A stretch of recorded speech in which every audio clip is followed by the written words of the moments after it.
டே 29ங்க. ஆனால் இது நேற்று எடுத்த வீடியோ. இன்றைக்கி வந்து எனக்கு வீடியோ எடுக்க டைம் இல்லை, அதனால் எடுக்கல.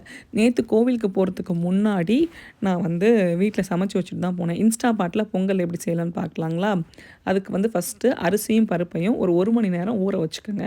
அரிசி பருப்பு ரேஷியோ பார்த்தீங்க அப்படின்னா, நான் 1:1 அப்படின்ற ரேஷியோவில் தான் எப்பயுமே வைப்பேன்.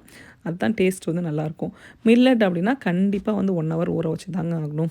ஸோ சைட் பை சைட் பார்த்தீங்க அப்படின்னா, இன்ஸ்டா பாட்டில் பண்ணும்போது ஃபஸ்ட்டு வந்து நீங்கள் வந்து நம்ம சாட்டே மூடில் வச்சுக்கோங்க. அதில் ஆப்ஷன் இருக்கும்.